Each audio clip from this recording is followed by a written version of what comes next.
인생을 살다 보면요, 승승장구하는 날이 있습니다. 어떤 분은 하는 일마다 잘 되고 꿈이 현실이 되고 손대는 일마다 일명 마이더스의 손이라고 해서 사람들의 주목을 받고 부러움을 한껏 사는 사람들이 있어요. 확률적으로 굉장히 적어요. 많지 않습니다. 그러니까 부러워하죠. 이분들은 돈을 어떻게 하면 벌 수 있는지 이게 생각한 걸 실천하면 그대로 된대요. 어렵지가 않대요. 우리 이해가 안 되죠, 그죠? 예. 반대로 이런 일도 있어요. 하는 일마다 실패하는 분들이 있어요. 그리고 상상이 현실이 되는 게 아니라 망상으로 끝이 나고 손대는 일마다 마이더스의 손이 아니라 마이너스의 손이 되는 거예요. 마이너스. 그냥 되면은 무조건 마이너스가 되는 거예요. 하는 일마다 안 돼서 이상할 정도로, 어떤 경우에는 이거는 진짜 안 될래야 안 될 수 없는, 무조건 되는, 100% 성공을 자신하는, 성공할 수밖에 없는 그런 일이라고 했는데, 사업을 벌였는데 안 되는 거예요. 안 돼도 너무 안 돼요. 요즘에 이런 농담이 있더라고요. 그죠? 나와 아내는 로또라고. 나와 아내는 로또. 뭐예요? 안 맞아도 너무 안 맞는데, 예? 아내랑 잘 맞을 줄 알고 결혼을 했는데, 남편이랑 잘 맞을 줄 알고 결혼했는데 안 맞는데요. 로또가 안 맞잖아요. 안 맞아도 너무 안 맞는다는 거예요. 여러분, 우리 청년 여러분에게 물어보겠습니다. 여러분 지금껏 살아오면서 이 둘 중에 어디 쪽에 더 잘 속하시는 것 같아요? 그리고 앞으로 어디에 속하기를 원하십니까? 사람 마음은요 다 비슷해요. 잘 되기 바랍니다. 이왕이면 성공하며 누리며 살기를 원해요. 그게 우리 본성이고 인간이 가진 본능이기도 합니다. 오늘 성경은 예수님이 이 죽으심, 또 죽으심 이후에 어떻게 그러니까 장례를 치르게 되는지, 그리고 앞으로 펼쳐질 소망에 대한 메시지를 담고 있습니다. 예수님의 십자가 죽으심으로 이젠 끝났구나. 우리의 소망, 우리의 모든 것, 내 인생을 전부 올인한 예수님이 십자가의 죽으심을 통해서 다 끝났구나 라고 하는 그 순간 하나님의 일하심을 봅니다. 어떻게 보냐면 그동안 배후에 드러나지 않았던, 숨겨져 있던 한 사람을 사용하시는 거예요. 그리고 마가복음에는 기록되지 않았지만 그 예수님께 밤중에 찾아와서 복음에 대해서 묻고 거듭남에 대해서 물어본 또 한 사람이 예수님의 장례를 치르는데 아주 큰 일조를 하게 됩니다. 그 두 사람, 오늘 성경에 나온 한 사람은 누구예요? 아리마대 요셉이고요. 아까 제가 뒤에 말한 또 한 사람은 누구예요? 밤중에 찾아왔어요. 예수님께. 예수님이 사람이 거듭나야 된다라고 이야기하셔요. 제가 나이가 몇 살인데 어머니 뱃속에 다시 들어갔다가 나올 수 있습니까? 그때 예수님이 그 사람에게 하신 말씀, 성경에서 가장 유명한 말씀, 예수 믿지 않는 사람들도 한 번쯤은 들어본 말씀, 요한복음 3장 16절, 하나님이 세상을 이처럼 사랑하사 독생자를 주셨으니 이는 누구든지 그를 믿는 자마다 영생을 얻게 하려 함이라. 누구와의 대화 속에 이 복음의 진수를 예수님이 전해요? 누구? 니고데모, 그죠? 니고데모. 아리마대 요셉과 니고데모의 공통점이 있습니다. 뭐예요? 사내들인 공회의 의원이었다는 거예요. 우리로 말하자면 그냥 법원, 지금 헌법재판소 있고 하는데 재판을 하는 곳, 또는 국회, 이 정도로 이제 종교 재판을 하는 곳의 회원이었습니다. 의원이었어요.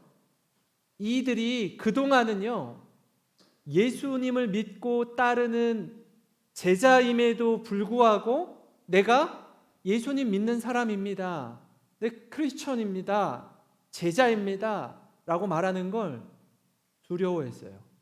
왜 두려워했을까요? 거기에 대한 이득보다는 손해가 더 많을 거라고 생각했기 때문에 그래요. 유대인을 두려워해서 커밍아웃을 하지 않았어요. 한번 생각해 보세요. 예수님의 제자들이 예수님이 막 슈퍼스타가 되고 많은 인기를 누리게 되고 사람들로부터 스포트라이트를 받게 될 때 내가 예수님의 제자라는 게 어떨까요? 자랑스럽죠. 근데 만약에 지금처럼 고난을 당하고 죽임당하는 현장에서 내가 예수님의 제자라고 사람들에게 알려지면 어떨까요? 두렵죠. 그래서 어떻게 하죠?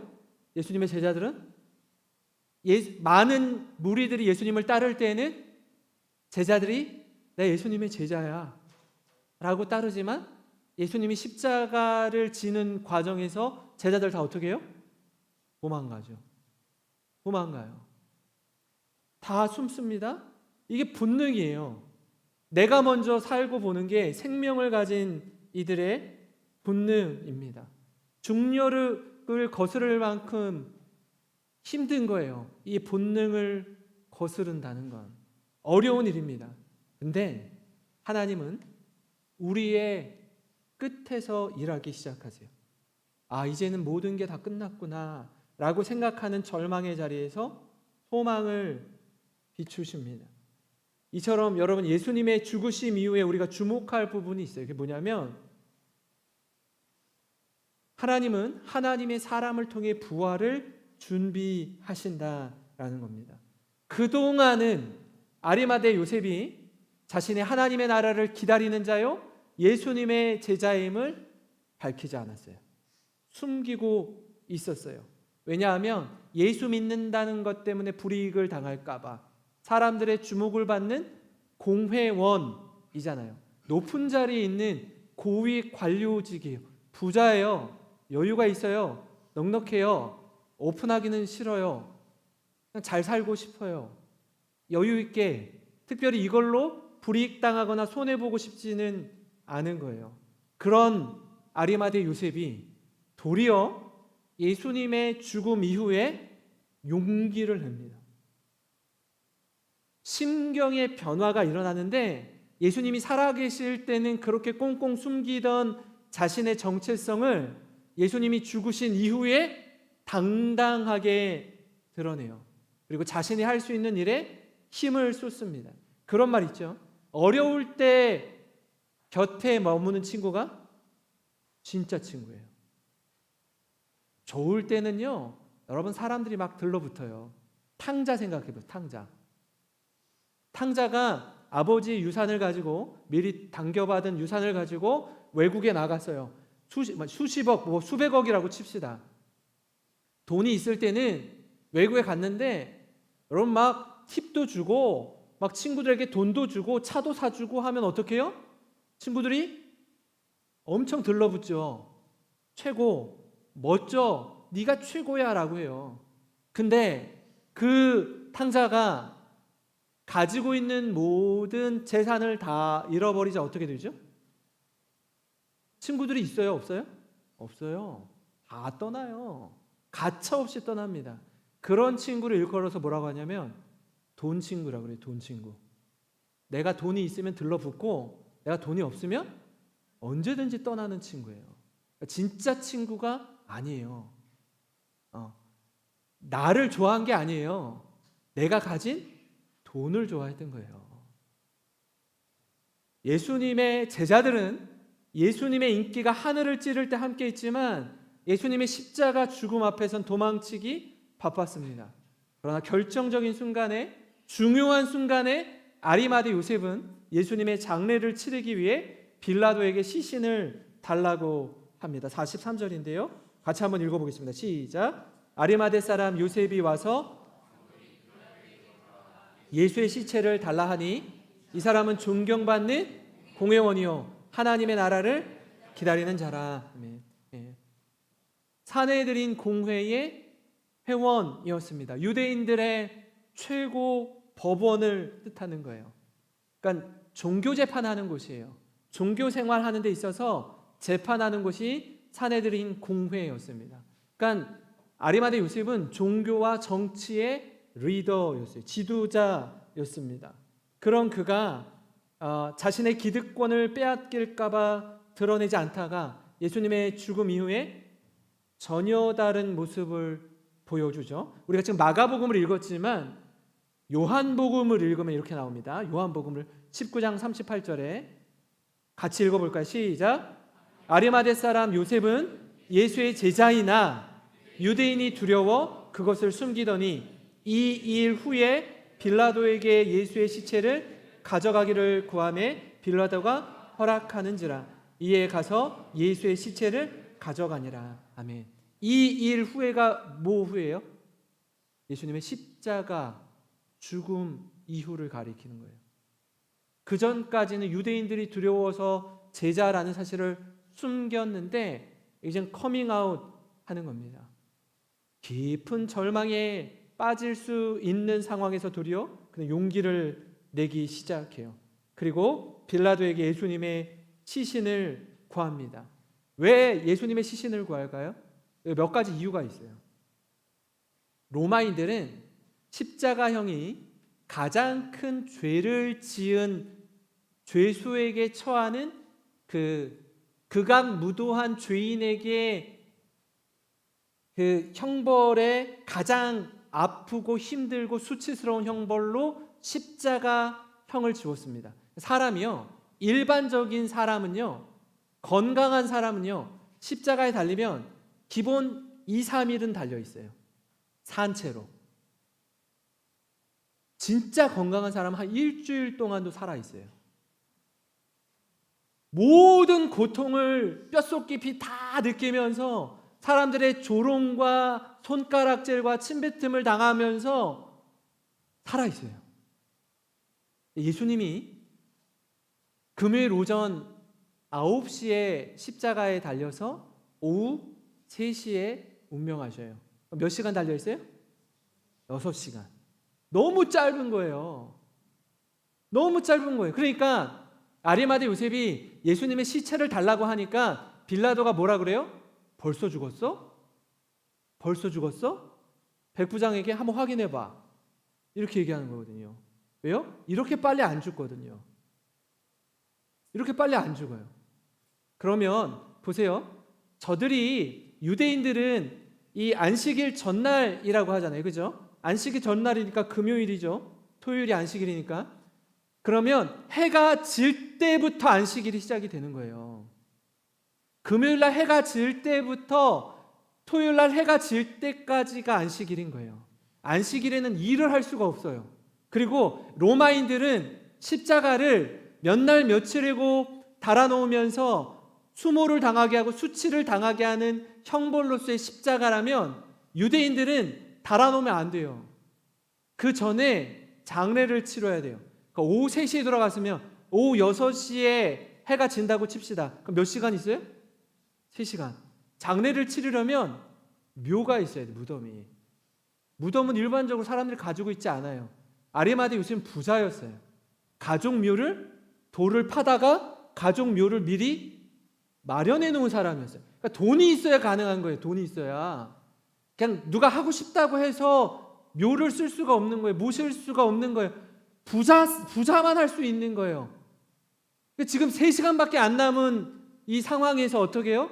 아리마대 요셉이 빌라도에게 당돌이 예수님의 시체를 달라고 요청하는 거예요. 그렇게 할 수 있는 사람은 부유한 사람, 자신의 가족 묘가 마련된 사람이나 가능했다고요. 그걸 누가 나서는 거예요 지금? 아리마대 요셉이 나서는 거예요. 자신을 위해서 준비한 무덤을 예수님을 위해 기꺼이 사용하기 위해서. 그는 경제적으로 여유가 있었습니다. 가족이 사용될 무덤을 가지고 있던 자였습니다. 근데 그걸 어떻게 해요? 내어놓는 겁니다. 예수님을 안치하기 위해서. 지금까지는 그리스도인이라는 정체성에 대해서 숨기고 지냈는데 이제는 목숨 걸고 커밍아웃 하는 거예요. 내 예수 믿는 사람이요? 예수님을 사랑하는 사람이라는 사실을 부끄러워하지 않고 용감히 드러내는 겁니다. 하나님은 하나님의 사람을 통해 부활을 준비하셔요. 하나님은 하나님의 사람을 통해 역사하십니다. 바로 그때 또 다른 공회원이었던 니고데모가 예수님의 장례를 함께 준비해요. 요한복음 19장 39절인데 같이 읽어볼까? 시작. 일찍이 예수께 밤에 찾아왔던 니고데모도 모략과 침향 섞은 것을 100리트라쯤 가지고 온지라. 아멘. 예수님의 장례를 위해서 예수님의 시신이 금세 부패해지지 않도록 부패를 방지하는 모략과 침향 섞은 것을 킬로그램으로 이야기하면 한 32kg을 니고데모가 가지고 와서 장례를 도와요. 이 모략은요, 화장품으로도 사용되었고 종교의식에 사용되는 기름이기도 했습니다. 또 부패를 방지하는 효과가 있는 재료였어요. 모략 생각나는 거 없으세요? 예수님의 탄생과 예수님의 죽음에 모략이 함께 있습니다. 예수님이 탄생할 때 동방박사가 준비했던 뭐가 있죠? 황금과 유향과 모략이 있었죠. 그죠? 예수님의 장례시에 니고데모가 준비한 모략이 있습니다. 이렇게 귀한 건 경제적으로 부유한 자들이 소유할 수 있었습니다. 아리마대 요셉과 니고데모는 이전에 소리 없이 묵묵히 예수님을 믿었지만 결정적일 때, 중요한 때 자신의 것으로 마음껏 쓰임받는 참된 제자의 모습을 보여줘요. 여러분, 그런가 하면 또 한 가지 제가 말씀을 묵상하면서 이렇게 눈에 확 하고 들어왔던 부분이 있어요. 그게 뭐냐면 오늘 읽은 말씀의 마지막 부분이 되게 뭐냐면 끝까지 예수님의 시신을 장사 지내는 현장을 봤던 여인 둘, 막달라 마리아와 요새 어머니 마리아가 예수님이 지금 어디에 모셔지는지 확인하는 여인이 있어요. 저는 이게 마치 드라마의 그 연속극 있잖아요. 한 드라마 이렇게 1화, 2화, 3화 몇 화가 끝났을 때 그 마지막 부분에 여인 둘이서 싹 하고 조기를 보는 거예요. 왜 봐요? 다음날 올 거거든. 그 다음날 올 거거든요. 그 얘기 뭐예요? 이 여인들이 누가 되는 거예요? 나중에 부활의 첫 번째 증인이 되는 거예요. 어디 있는지 알아야 찾아올 거 아니에요. 예수님의 시신이 어디 무덤에 장사 지냈는지 알아야 갈 거 아니에요. 근데 이 당시에 여인들은 이 남성 중심의 사회이다 보니까 여인들과 아이들은 사람 숫자 세는데도 포함이 되지 않았다고요. 그렇게 소외된 여인들이 부활의 첫 번째 증인이 되는 거예요. 증인이 되는 거예요.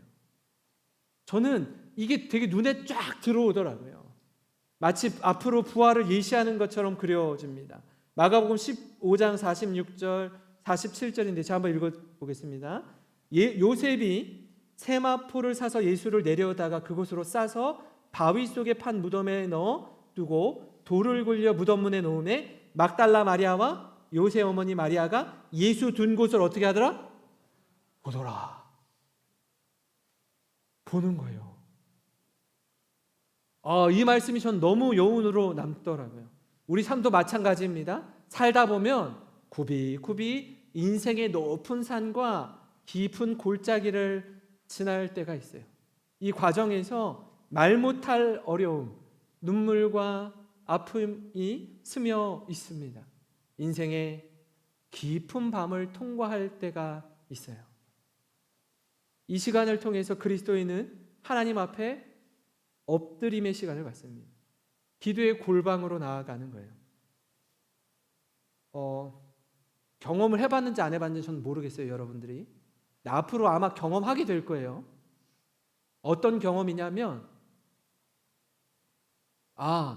내 힘으로, 내 능력으로 우리 집안의 모든 걸 총동원해도 뭘 해도 안 되는, 너무나 큰 산 앞에 서 있는 것 같고 너무나 절망적인 큰 벽 앞에 서 있는 것 같은 그런 기가 막힌 상황에 놓일 때가 있어요. 내 인생에 아무것도 할 수 없을 때.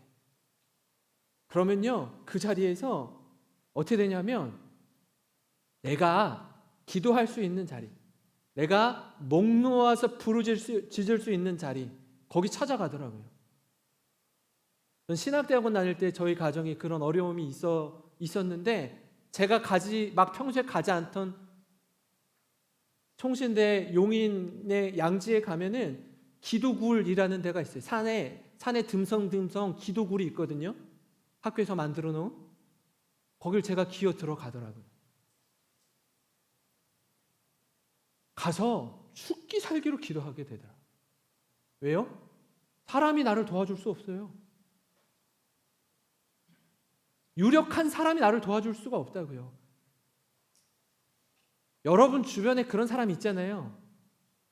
내가 찾아가서 이분한테 부탁하면 들어줄 거라고 생각하고 가는 사람이 있어요. 그럼 가보세요. 그분이 도와주나. 여러분, 부자는 왜 부자예요? 안 쓰고 모았으니까 부자예요. 여러분이 가면 지갑을 딱 열어서 주실 것 같아요? 안 그래요. 안 써요. 그러니까 부자 된 거 아니에요. 제가 강남에서 목회하는 제 아는 후배 목사님이랑 이렇게 얘기를 했어요. 얘기를 하다가 이런 얘기를 하더라고요. 제가 그 목사님한테, 목사님, 강남에서 이 어려운 이 교회 땅 한 평도 살 수 없는 이곳에서 목회를 하는데 대단하세요. 제가 그랬더니 훌륭하세요. 이랬더니 목사님은 그러는 거예요. 목사님, 제가 부자가 아니고 우리 성도님들이 부자예요. 성도님들이 왜 부자가 됐겠어요? 안 쓰니까 부자가 된 거예요. 그러더라고요. 안 써요. 지갑 안 열어요. 내가 의지하는 그 모든 것들이 다 꺾일 때 그때 하나님 앞에 서요. 하나님을 찾고 하나님 앞에 목 놓아 부르짖습니다. 살려달라고, 도와달라고. 아리마대 요셉과 니고데모는 12제자와는 달랐어요. 기득권자였습니다. 저들은 당대의 지도자였어요. 부와 명예를 가지고 있었습니다. 사람들에게 존경받던 사람들이었어요. 지금 가지고 누리고 있는 것들을 포기하기에 너무 많은 거 가지고 있어요. 그래서 어떻게 해요? 머뭇거렸어요. 오픈하지 않아요. 나 예수 믿는 사람이라는 거 밝히지 않아요. 이때까지 숨기고 있었다고요. 근데 예수님의 죽음 앞에서 심경의 변화가 일어나요. 그런 저들이 이제는 더 이상 가만히 있을 수 없어요. 용기를 내어서 예수님의 장례를 치릅니다. 사랑하는 성도 여러분, 하나님이 우리를 부르시고 사용하실 때가 있어요. 때가. 평상시엔 잘 모르고 지낼 수 있습니다. 예수님의 제자들처럼 가족을 뒤로하고 생업을 뒤로하고 예수님을 따르기로 결심한 사람들이 있어요. 그런 사람 많지 않아요. 그죠? 예수님의 제자, 12제자 같은 사람 많지 않아요. 12명이죠. 그러니까 그 외에 수많은 다른 제자들이 더 많죠. 자기 일상을 살아내는 제자들이 많아요. 자기 인생을 살아가기 바쁘고 예수님을 믿지만 예수님께 온전히 헌신하지 못하는 경우가 훨씬 많다고요. 그런데 어느 날 어느 순간 하나님 우리를 부르시고 우리에게 요청하실 때가 있어요. 우리의 은사, 우리의 실력, 우리의 시간을 요구하실 때가 있어요. 때가. 옥합을 깨뜨려야 할 때가 있다고요. 그때 주저함 없이 즉시 순종하는 겁니다. 말씀 앞에 헌신하는 거예요. 우리 청년들의 삶에 한번 이런 일들이 있을 때 아낌없이 내 인생을 드리는 거예요. 주님이 부르실 때에 내가 여기 있습니다. 나를 사용하여 주십시오. 그 부르심에 순종하는 모든 우리 청년들, 우리 성도님 되시길 주님의 이름으로 축원합니다. 그런가 하면요, 예수님의 죽으심 이후에 주목할 부분이 있어요. 또 하나 뭐냐면 하나님의 사람을 통해 부활을 준비시키신다는 것입니다. 우리가 종종 간과하는 것 중에 하나 뭐냐면 영광은 원하는데 고난은 피하고 싶어요.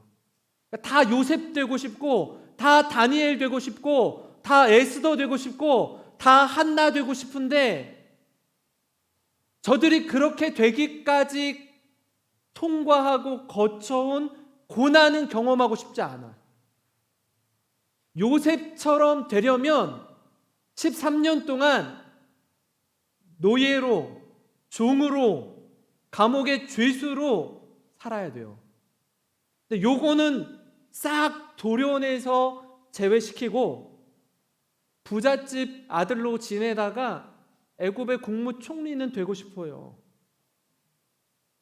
다니엘이 10대 때 바벨론 포로로 잡혀와가지고, 그러니까 물론 왕궁의 수업을 받지만 그 여러 복잡한 과정들, 그리고 이방인이잖아요. 지금 정복한 나라의 사람들이 이 피정복당한 사람들 데리고 와가지고서 브레인들 데려가다 쓰는데, 저들이 바벨론의 국무총리로 다니엘이 서는 걸 좋아하겠어요? 싫어하겠어요? 싫어하죠. 싫어할 수밖에 없죠. 왜요? 우리가 정복한 나라의 백성이 어떻게 총리까지 올라가냐고요. 물어 뜯으려고 하지. 그러니까 그런 엄청난 시기와 질투와 반목과 그 속을 뚫고서 하나님 앞에 바로 서 있는, 털어도 먼지 안 나는 그 과정은 무시하고 높이만 올라가려고 하는 거예요. 부활은 원하지만 죽음은 원치 않아요. 승리의 관은 원하지만 십자가는 지고 싶어 하지 않는다고요. 하나님 우리에게 이렇게 말씀하세요. 고난 없는 영광이 없고 죽음 없는 부활은 없고 십자가 없는 승리는 없다고 말씀하세요. 예수님 그렇게 죽음을 통과하십니다. 44절 45절입니다. 빌라도는 예수께서 벌써 죽었을까 하고 이상히 여겨 백부장을 불러 죽은 지가 오래냐 묻고 백부장에게 알아본 후에 요셉에게 시체를 내주는지라. 아리마대 요셉의 요청에 빌라도가 굉장히 의아해해요. 왜요? 십자가를 지면은 꽤 오랫동안 살아있는데, 한 2, 3일 정도는 살아있는데 어떻게 6시간밖에 안 됐는데 벌써 죽을 수 있냐고요. 이렇게 일찍 죽는 경우가 드문 거예요. 그래서 백부장을 통해 확인합니다. 그리고 내어줘요. 뭐죠? 예수님이 기절했다거나 아니면 죽지 않았다는 이 유대인들의 그 가설을 완전히 종식시키는 겁니다. 불식시키는 거예요. 혹시 몰라서 그 로마 군인들이 어떻게 하죠? 확인 사살하죠. 어떻게? 칼로, 창으로 옆구리를 찌르는 거예요. 요한복음 19장 33절 4절입니다. 예수께 이르러서는 이미 죽으신 것을 보고 다리를 꺾지 아니하고 그중 한 군인이 창으로 옆구리를 찌르니 곧 피와 물이 나오더라. 그러니까 온전히 죽임 당하게 하는 거예요. 완전히 죽으셨음을 보여주는 것입니다. 죽음 이후에 부활이 우리에게 주는 분명한 메시지가 있습니다. 여러분, 죽음은요, 살아있는 사람들이 다 두려워해요. 죽음은 인간이 가장 피하고 싶어 하는 것입니다. 제가 중등부 사역을 할 때 한 어머니가 아이와 함께 저를 찾아왔어요. 그리고 상담을 하는데 한 번도 경험해보지 못한 상담이었어요. 이 아이가 초등학교 6학년에서 중학교 1학년이 됐는데 어머니가 저한테 그런 거예요. 목사님, 저희 아들이 죽음에 대해 너무 두려워해요. 잠을 못 자요. 죽음에 대한 공포가 이 아이를 사로잡아서 얘가 어떻게 해야 될지를 몰라 해요. 어떻게 해요? 어른들만, 연세 지긋하신 분들만, 죽음이 가까이 왔다라고 생각하는 분들만 죽음을 두려워하는 게 아니고요. 아이도 두려워한다고요. 예외가 없습니다. 그런데 우리가 그토록 두려워하는 사망 권세를 이기신 예수님이 우리에게 부활의 소망을 주십니다. 그렇게 우리를 두렵게 하는 죽음으로부터 오히려 영원한 생명에 이르는 선물을 주세요. 죽어야 부활할 수 있어요. 죽어야 다시 살 수 있어요. 사랑하는 성도 여러분, 예수 믿는 우리 주님이 사용하시고자 할 때 주저함 없이, 두려움 없이 용기 내어 부르심에 순종하기를 소망합니다. 하나님의 영광스러운 사역에 동참하는 것에 기쁨으로 반응하는 우리가 되었으면 좋겠습니다. 또 하나, 죽음의 부활에 이르려면 뭘 통과해야 된다고요? 죽음을 통과해야 된다라는 거예요. 그러니까 그동안은 죽음은 그저 두려움으로 작동했다면 부활의 소망을 갖는 우리들에게 이 죽음이 어떻게 해요? 영원한 생명으로 들어가는 문이에요. 이 죽음이 영원한 생명으로 들어가는 문임을 우리가 기억하고 믿음으로 살고 믿음으로 죽는 그런 우리 청년들 되시기를 주님의 이름으로 축원합니다. 오늘 말씀